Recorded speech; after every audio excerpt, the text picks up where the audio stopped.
Good morning everyone. Class है BSc part first. Paper हम पढ़ रहे थे फर्स्ट, विविक्त गणित, ठीक है, डिस्क्रीट मैथमेटिक्स।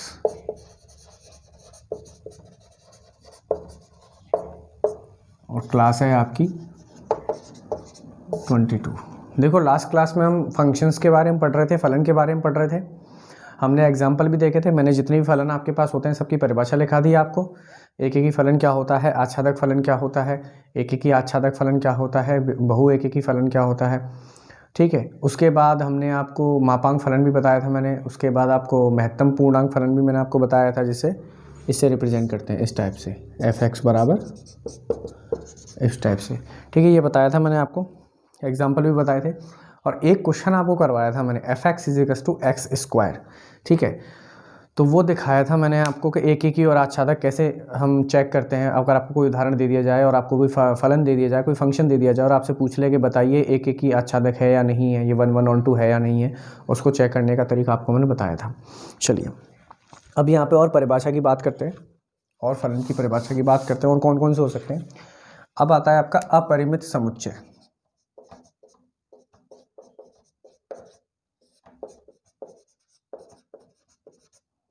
अपरिमित समुच्चय, इसको बोलते हैं इनफाइनाइट सेट।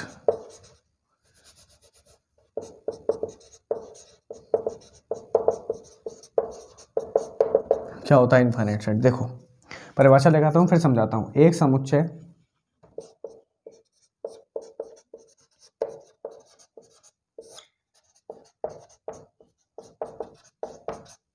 अपरिमित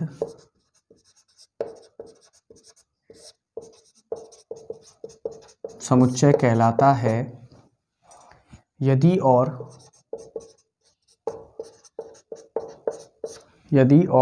केवल यदि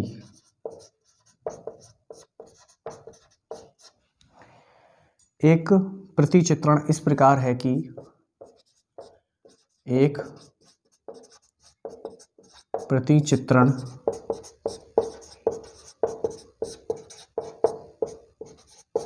है कि समुच्चय से उसके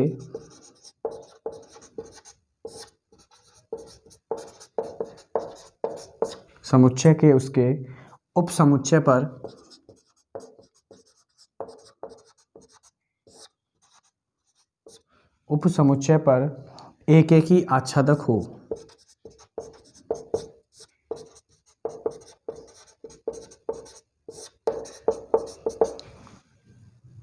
एक समुच्चय परिमित, ठीक है, ये होगा। इसका मतलब ये हुआ कि अपरिमित समुच्चय कब होगा कि अगर आपको कोई समुच्चय दे दिया जाए। ये बोल रहा है एक समुच्चय अपरिमित समुच्चय कहलाता है यदि और केवल यदि वह एक प्रतिचित्रण इस प्रकार है कि समुच्चय के उसके उपसमुच्चय पर एक एक ही आच्छादक हो।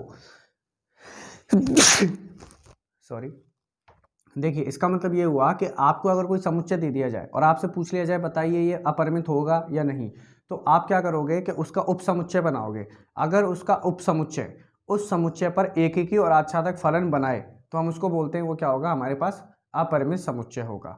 यानी ऐसा समुच्चय जिसका उपसमुच्चय एक ऐसा फलन बनाता हो समुच्चय के ऊपर जहाँ पे क्या हो, एक एक ही और आच्छादक हो, उसको हम क्या बोलते हैं, उसको बोलते हैं अपरिमित समुच्चय, ठीक है। इंग्लिश में रिपीट कर रहा हूँ कि कोई भी सेट आपके पास इनफाइनाइट सेट कब होगा कि अगर मान के चलो आपको कोई सेट दे रखा है और आपने क्या निकाला, इसका सबसेट निकाला। उस सबसेट से उस सेट के ऊपर अगर फंक्शन एग्जिस्ट करता हो जो क्या हो, 1 1 हो और ऑन 2 हो, तो हम क्या बोल देंगे, वो सेट्स क्या होगा हमारे पास, अब इनफाइनाइट सेट होगा। यानी ऐसा सेट जिसका सबसेट उस सेट पर क्या बनाए, एक एक 1 1 एंड ऑन 2 फंक्शंस अगर एग्जिस्ट कर रहा हो तो हम इसको क्या बोलते हैं, अपरिमित समुच्चय बोलते हैं, ठीक है।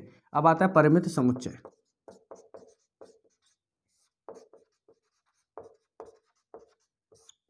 इसको बोलते हैं फाइनाइट सेट। परिभाषा क्या होगी, ऐसा समुच्चय जो क्या हो, अपरिमित ना हो, उसको क्या बोलते हैं, परिमित समुच्चय। ऐसा समुच्चय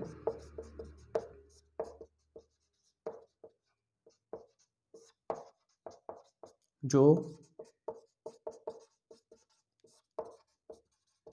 परिमित ना हो जो अपरिमित ना हो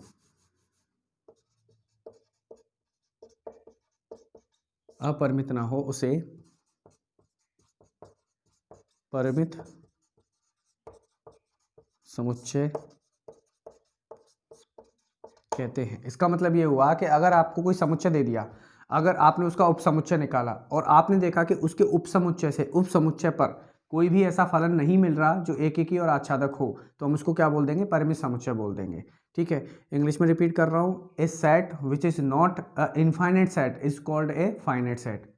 this means if a set the subset of any set are not exist a one and onto function is called a finite set। Okay, ये हो जाएगा हमारे पास फाइनाइट। जो यानी इनफाइनाइट नहीं होगा वो क्या होगा? फाइनाइट होगा। चलिए अब आगे देखते हैं, हम अगली परिभाषा देखते हैं, प्रतिलोम फलन। अगली परिभाषा है प्रतिलोम फलन। इसके उदाहरण आप खुद देखिएगा, क्योंकि फलन पढ़ के आ चुके हैं आप, मैं सिर्फ परिभाषा रिपीट करा रहा हूँ। एग्जाम्पल आपको काम दे रहा हूँ ढूंढने का, एग्जाम्पल ढूंढ के लाएंगे आप। क्या क्या एग्जाम्पल हो सकते हैं देखिए। अब है प्रतिलोम फलन।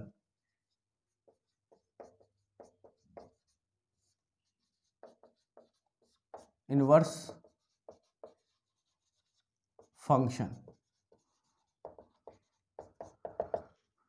इनवर्स फंक्शन, पहले परिभाषा लिखा देता हूं। माना f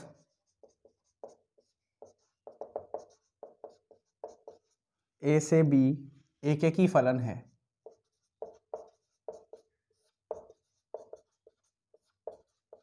एक एक ही फलन है, एक एक ही फलन का प्रतिलोम फलन, एक एक ही फलन का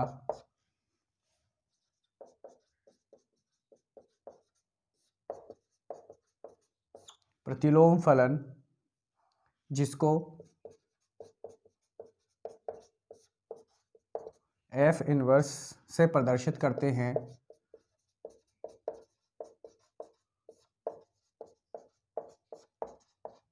प्रदर्शित करते हैं एक क्रमबद्ध, एक क्रमबद्ध युग्मों का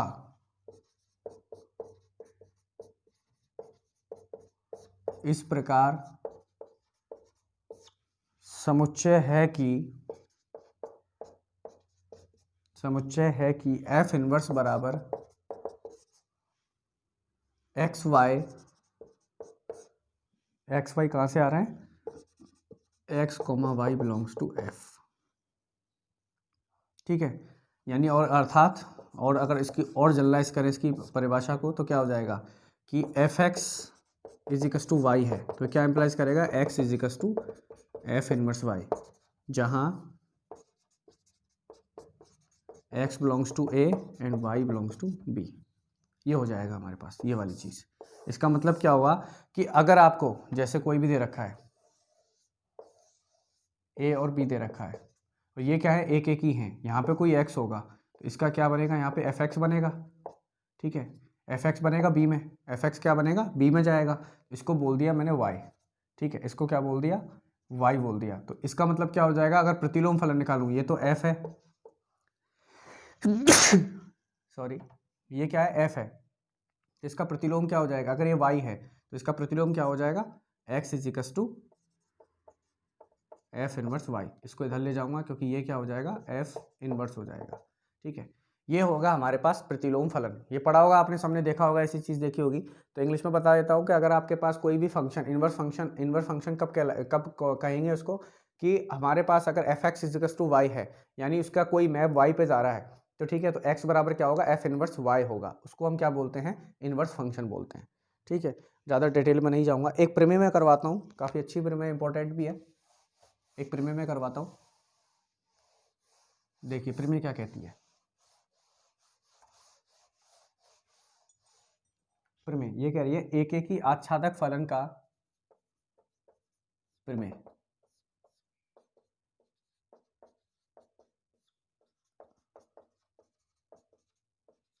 एक एक ही आच्छादक फलन का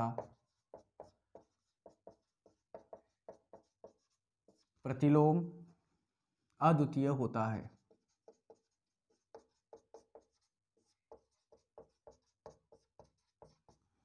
इंग्लिश में लिख देता हूँ, the inverse function of any one onto function is unique. इसका मतलब ये हुआ कि अगर आपको कोई फलन दे रखा है, वो क्या है, एक एकी और आच्छादक है, तो उसका प्रतिलोम क्या होगा, अद्वितीय होगा। यानी इसका प्रतिलोम एक ही मिलेगा, एक ही फलन का एक ही प्रतिलोम मिलेगा। ऐसा नहीं होगा एक फलन के दो प्रतिलोम आपको मिल जाएं। कि जैसे आपके पास ये ए है, यहाँ पे 1 2 3 4 5 दे रखे हैं, यहाँ 1 2 3 4 5 6 दे रखे हैं। अब उसने बोला एक एक ही आच्छादक है, यानी इससे बनना चाहिए मैप, ऐसे बनेगा। ठीक है, ये हो गया आपके पास मैप। तो वो ये कह रहा है कि अगर F1 इजिकस टू 1 आ रहा है और F2 इजिकस टू 2 आ रहा है, तो इसका इन्वर्स क्या हो जाएगा, 1 बराबर F इन्वर्स 1। इसका क्या हो जाएगा, 2 इजिकस टू F इन्वर्स 2। तो ये कह रहा है कि अगर कोई आपके पास एलिमेंट है, कोई अगर फलन है, तो उसका इन्वर्स जो होगा ना, जो उसका प्रतिलोम होगा, वो क्या होगा, हमारे पास अद्वितीय होगा। यानी एक ही होना चाहिए, एक से दो नहीं होने चाहिए, एक ही के दो नहीं होना चाहिए। जैसे 1 का एक ही हो रहा है, तो 1 का एक हो रहा है, ठीक है, 2 का 2 ही हो रहा है। ऐसा नहीं होना चाहिए कि इन दोनों का सेम हो जाए, यानी एक का दो ये भी मिल जाए, एक का ये भी हो और ये भी हो, ऐसा पॉसिबल नहीं है। इंग्लिश में समझा देता हूँ कि ऐसा कोई अगर आपको क्या कह रहा है, ये कह रहा है कि inverse function of any one and onto function is unique. इसका मतलब ये हुआ कि अगर आपको कोई one and onto function given है, तो उसका जो इनवर्स फंक्शन होगा वो क्या होगा, यूनिक होगा। ऐसा नहीं होना चाहिए उसका एक से ज़्यादा मिल जाए। यूनिक का मतलब होता है कि एक ही चीज़ मिलना, हमें यूनिक का मतलब होता है एक ही चीज़ मिलना, ऐसा नहीं एक से ज़्यादा मिल जाए उसी चीज़ की, उसी को बोलते हैं यूनिक। जैसे हर इंसान अपनी ज़िंदगी में यूनिक होता है। ठीक है, इस प्रमेय को सिद्ध करेंगे हम। कैसे सिद्ध करेंगे, देखो, तो इस प्रमेय को हम क्या है, विरोधाभास से सिद्ध करेंगे। हम लेके चलेंगे कि इसके दो फलन हैं। यानी अगर हमारे पास कोई, इसने क्या दे रखा है, मैंने प्रमेय में आपको बताया था कि सबसे पहले प्रमेय सिद्ध करने का तरीका ये होता है कि जो चीज़ दी हुई है उसको पहले लिख लो। ठीक है, अब हमें क्या दिया हुआ है कि एक एक ही आच्छादक फलन है, तो हम क्या लेके चलेंगे कि दिया हुआ है एक एक ही आच्छादित फलन। तो अब मान लिया F(a2b) क्या होगा, एक एक ही आच्छादक फलन होगा। तो हम ये लेके चलेंगे कि इसके दो प्रतिलोम फलन हमें क्या कर रहे हैं, विद्यमान हो रहे हैं। लेके चलेंगे ये हम विरोधाभास से उल्टा लेके चलेंगे कि हमें मान के चलो इसके दो प्रतिलोम फलन क्या कर रहे हैं, विद्यमान हो रहे हैं। तो हम लास्ट में जाके क्या दिखा देंगे, दोनों को बराबर दिखा देंगे। और दोनों बराबर दिखा दिए तो हम कह देंगे कि हम जो विरोधाभास लेके चले थे वो गलत था। इसका मतलब ये हुआ कि किसी भी एक एक ही आच्छादक फलन का प्रतिलोम फलन क्या होता है, यूनिक होता है, अद्वितीय होता है। इंग्लिश में रिपीट कर देता हूँ। इस थ्योरम को करने का प्रोसेस ये है कि मैंने आपको बताया था कि अगर आपको कोई थ्योरम प्रूफ करनी है तो सबसे पहले जो गिवन है उस पर नज़र डालो। अब हमें क्या गिवन है कि वो क्या है, वन ऑन टू फंक्शन है। तो हम क्या करेंगे, हम लिखेंगे कि given that the function is one and onto, so F(a2b) is one and onto function. इसके बाद क्या करेंगे, हम दो इनवर्स फंक्शन लेके चलेंगे। Let the F(a2b) has two inverse function. इसके बाद क्या करेंगे, हम दो इनवर्स फंक्शन लेके चलेंगे और हमको लास्ट में जाके क्या दिखा देंगे, दोनों इनवर्स फंक्शन को इक्वल दिखा देंगे। तो हम ये कह सकते हैं कि जो हम लेके चले के दोनों क्या होंगे, अलग अलग नहीं होंगे, लेकिन नीचे आके क्या हुआ, वो बराबर हो गए, इक्वल हो गए। तो हम कह देंगे कि जो हम लेके चले थे वो कॉन्ट्राडिक्शन हो गई हमारी। तो वहां से क्या हो जाएगा, हमारे पास कोई भी अगर हमारे पास वन ऑन टू फंक्शन दे रखा है तो उसका इनवर्स फंक्शन ऑलवेज क्या होगा, यूनिक होगा। तो इसको सिद्ध करके देखते हैं, देखो कैसे सिद्ध होगा। दिया हुआ है, पहले सिद्ध करते हैं।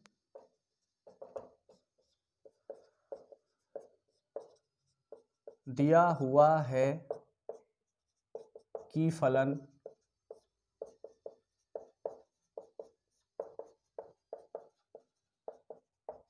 एक एक ही आच्छादक फलन है, माना F(a2b) या x2y ले लो, x2y एक ही आच्छादक फलन है। मैंने क्या लिखा है, इंग्लिश वालों के लिए बोल देता हूँ। Given that the function is one and onto, then let F(x2y) is a one and onto function. Now क्या लूंगा मैं, माना g y(x) तथा h(y(x) दो y(x) f के दो प्रतिलोम फलन है। मैंने क्या माना कि let G Y to X and H Y to X are two inverse function of F. मैंने ये दोनों अलग अलग लेके चले, मुझे क्या दिखाना है कि एक ही होंगे, यानी इन दोनों को बराबर दिखाना है। तो हमें पता है कि अगर ये चीज है इस प्रकार है कि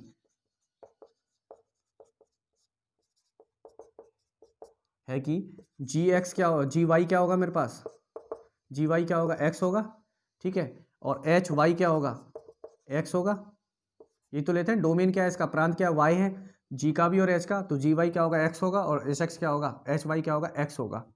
ठीक है, एक्स वन और एक्स टू दोनों अलग अलग मिल रहे हैं हमें, ठीक है, एक नहीं मिल रहे हैं, दोनों अलग अलग मिल रहे हैं। ठीक है, तो यहाँ से क्या लिख सकता हूँ मैं,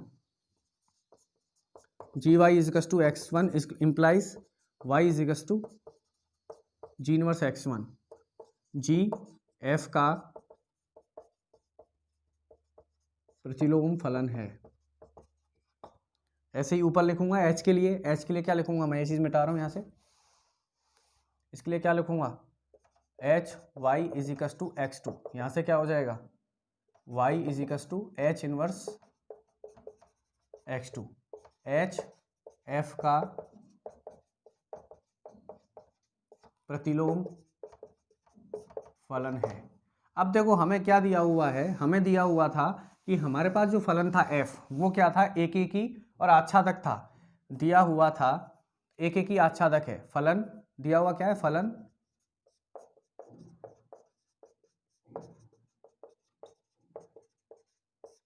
एक एक ही आच्छादक है, इसलिए x1 बराबर x2 होगा, क्योंकि एक एक ही परिभाषा ये तो कहती थी कि अगर दोनों अवयव समान है तो उनकी इमेज भी क्या होगा, इनका जो संबंध होगा वो भी समान होगा। और x1 क्या था मेरे पास, जी वाई, और x2 क्या था, एच वाई, और ये दिखाना था मेरे को। यानी यहाँ से क्या हो जाएगा मेरे पास, जी वाई की वैल्यू कितनी थी, x1 बराबर x2 थी, तो यहाँ से क्या लिख सकता हूँ, ये हो जाएगा आपका g inverse x is equal to x1 is equal to h inverse x2, यही दिखाना था दोनों। तो हम क्या लिख देंगे यहाँ से कि विरोधाभास से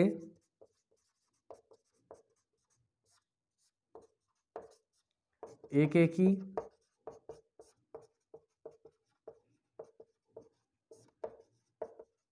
आच्छादक फलन का प्रतिलोम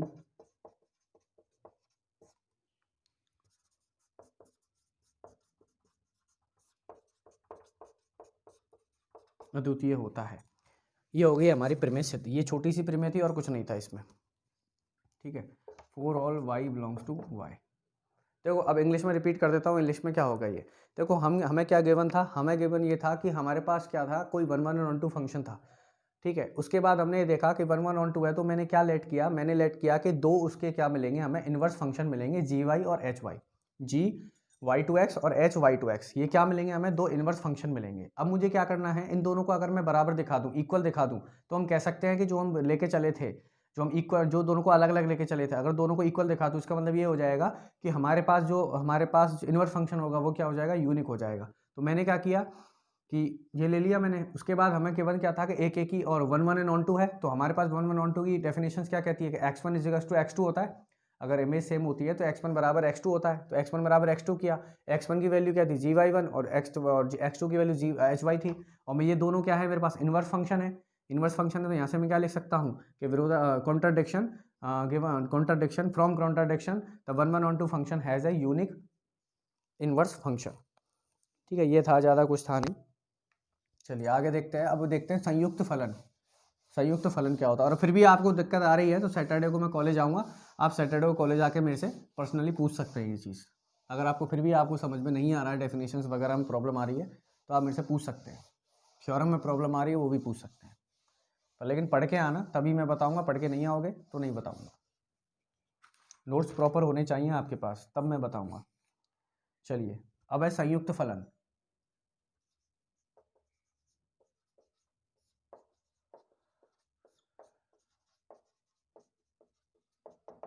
कंपोजिट फंक्शन, फिर डेफिनेशन लिखेंगे फिर समझेंगे। लिखने डेफिनेशन, माना एफ ए टू बी, माना एफ ए टू बी तथा जी पी टू सी दो फलन है,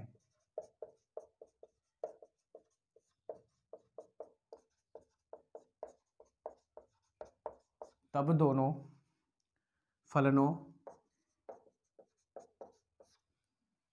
फलनों एफ जी का संयुक्त फलन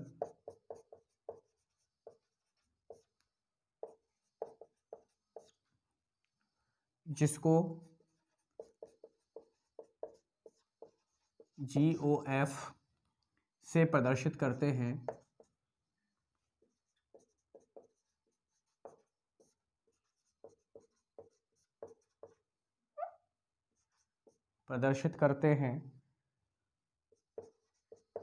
जो A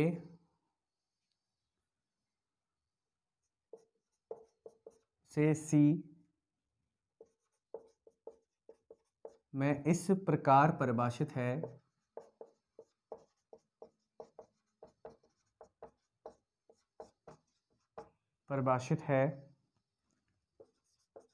GOF is equal to XY किसी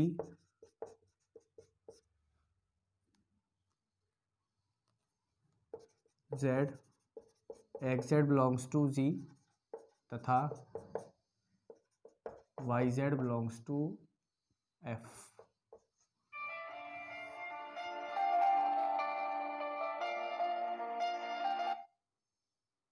इस टाइप से आपको क्या है, कोई फलन कंपोजिट फंक्शन दे रखा है संयुक्त फलन, इसकी परिभाषा क्या कहती है? देखो आपने पढ़ा होगा कि देखो सबसे इसमें दो तीन चीज़ याद रखने की चीज़ है।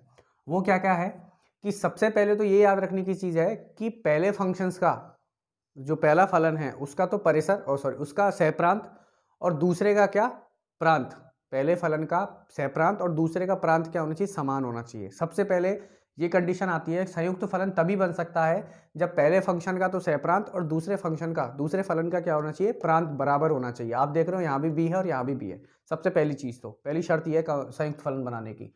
दूसरा ये कह रहा है कि गॉफ इस प्रकार से बनता है कि एफ जी का संयुक्त फलन जिसको गॉफ से प्रदर्शित करते हैं इस टाइप से बनता है। मैं अभी उदाहरण करवाऊंगा, परिभाषा से आपको समझ में नहीं आएगा, उदाहरण में अभी करवाऊंगा आपको, ठीक है। तो ये बोलते हैं संयुक्त फलन। मैं इंग्लिश वालों के लिए बोल देता हूँ कि कोई भी कंपोजिट फंक्शन होता है उसमें एक कंडीशंस होती है, वो आपको याद रखनी पड़ेगी। हमेशा याद रखना कि कंपोजिट फंक्शन तभी बन सकता है जब फर्स्ट फंक्शन का क्या हो, कोडोमेन, और सेकंड फंक्शन का डोमेन अगर इक्वल होगा तो ही आप दो फंक्शंस का कंपोजिट फंक्शन निकाल सकते हो। अगर दोनों का पहले का कोडोमेन और दूसरे का डोमेन अगर इक्वल नहीं है तो आप कंपोजिट फंक्शन नहीं निकाल सकते। तो ये चीज़ का विशेष ध्यान रखना कि अगर पहले का सहप्रांत और दूसरे का प्रांत अगर इक्वल होंगे तभी हम कह सकते हैं कि वो क्या बनेगा, हमारे पास संयुक्त फलन बनेगा। ठीक है, उदाहरण की बात करते हैं। उदाहरण जैसे आपको f कोई फलन दे रखा है z प्लस टू आर और g कोई फलन दे रखा है r टू z। ठीक है, तो अब मुझे gx दे रखा है, fx दे रखा है मेरे को 2x प्लस 1 और gx दे रखा है मेरे को x स्क्वायर। ठीक है, तो मुझे क्या निकालना है, गॉफ निकालना है। गॉफ का मतलब होता है gfx। गॉफ का मतलब क्या होता है, gfx, यानी g में मुझे किसकी वैल्यू रखनी है, fx की वैल्यू रखनी है। g क्या था मेरे पास, x स्क्वायर, और fx क्या था 2x, यानी मैं क्या करूंगा, ये रखूंगा fx की वैल्यू 2x प्लस 1 थी, यानी x की जगह g में क्या रख दूंगा, 2x प्लस 1 का होल 2x प्लस 1 यानी 2x प्लस 1 का होल स्क्वायर। कैसे किया, गॉफ का मतलब होता है gfx, fx की वैल्यू कितनी 2x प्लस 1। अब ये क्या हुआ, gx ही तो हुआ मेरे पास, ये gx ही तो हुआ, यानी x की जगह मुझे क्या रखना है अब gx में 2x प्लस 1, तो 2x प्लस 1 का होल स्क्वायर रख दिया मैंने। तो क्या हो जाएगा, ये स्क्वायर बनेगा 4x square plus 1 plus 4x, ये बनेगा मेरा गॉफ, GOF, ये वाला फलन बनेगा मेरे को। इसको बोलते हैं हम संयुक्त फलन, कंपोजिट फंक्शन। बस इसमें यह याद रखना कि इसमें पहले फंक्शंस का कोडोमेन, देखो इसमें अभी मैंने क्या रखा है, पहले फंक्शन का कोडोमेन और दूसरे फंक्शन का डोमेन इक्वल रखा है, यानी पहले फंक्शन का सहप्रांत, पहले फलन का सहप्रांत और दूसरे फलन का प्रांत अगर इक्वल है तो ही आप क्या निकाल सकते हो, संयुक्त फलन निकाल सकते हो। अगर इक्वल नहीं है तो संयुक्त फलन नहीं निकाल सकते। बस ये चीज इसमें याद रखने की चीज है, और इसमें ज्यादा कुछ है नहीं ऐसा। तो इस चीज को याद रखना आप कि कैसे हम संयुक्त फलन निकालते हैं, क्या क्या कंडीशंस होती है, ये सब आपका होता है। ठीक है, चलिए इसका स्ट्रक्चर की बात करें हम, स्ट्रक्चर किस टाइप से बनता है। अगर ज्योमेट्रिकली बात करें तो ज्योमेट्रिकली देख लेते हैं। देखो जैसे आपके पास कोई एफ है, ये एफ है और ये जी है और ये गॉफ है, ठीक है। तो यहाँ से यहाँ जाएगा और ये यहाँ से यहाँ जाएगा, तो गॉफ कहाँ से जाएगा, यहाँ से यहाँ जाएगा। ये एफ है, ये जी है, तो गॉफ क्या होगा, ये वाला, ठीक है, ये वाला होगा हमारे पास। जैसे एफ आपको क्या था, ए से बी था और जी क्या था, बी से सी, तो गॉफ क्या बनेगा आपका, गॉफ क्या बनेगा, ए से बी, बी से सी, तो गॉफ बनेगा बी से सी, ए से सी। यानी इसका मतलब ये हुआ कि आपका प्रांत ये था, सह प्रांत ये था, इसका सह प्रांत ये था, इसका प्रांत ये था, सॉरी सह प्रांत ये था, प्रांत ये है। तो गॉफ का प्रांत क्या होगा, जो पहले फलंश का प्रांत होगा, और हमारे पास गॉफ का जो हमारे पास क्या होगा, सह प्रांत, वो क्या होगा, दूसरे का सह प्रांत। ओके, बस ये याद रखना, इसमें दो चीज़, दो कंडीशन याद रखना, संयुक्त फलन ऐसे बनता है, ठीक है। चलिए देखो, यहाँ पे फलन के बारे में इतना ही था, और आपके सिलेबस में ये फलन है नहीं वैसे, थोड़ा बहुत मुझे बताना इसलिए ज़रूरी था क्योंकि फलन काम आएगा। तो यहाँ पे आपकी क्या है, पहली यूनिट खत्म होती है, एक यूनिट आपकी जो होती है वो यहाँ पे खत्म होती है।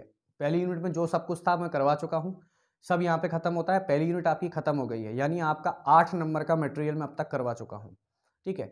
कल आप क्लास में आएंगे, कल कॉलेज आएंगे और सबको आना है, क्योंकि कल प्रैक्टिकल का मटेरियल मैं आपको बताऊँगा कि प्रैक्टिकल में क्या करना है क्या नहीं करना, वो मैं आपको बताऊँगा। क्वेश्चंस भी मैं शायद आपको करवा दूँ कल प्रैक्टिकल वाले, ठीक है। आपको आना है, सबको आना है, कंपलसरी है सबको आना, ठीक है। तो आपकी पहली यूनिट यहाँ पे खत्म होती है।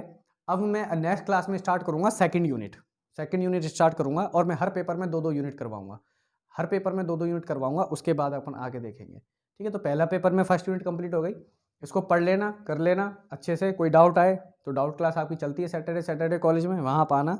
और मेरा मानना है कि सबको आना चाहिए वहाँ पे, कंपलसरी है, सब आएँ एक बार, क्योंकि सब आएंगे तभी मैं जाके आगे कुछ करवा पाऊँगा, नहीं तो फिर बाद में प्रैक्टिकल का अगर मैंने स्टार्ट कर दिया क्लास में, सैटरडे को अगर प्रैक्टिकल का स्टार्ट कर दिया मैंने, और कोई मेरे को कोई अगर बाद में आके मेरे को बोले कि सर हम क्लास में नहीं थे या हम आ नहीं पाए या ये प्रॉब्लम हो गई वो प्रॉब्लम हो गई, तो मैं प्रैक्टिकल का उसको नहीं दूंगा।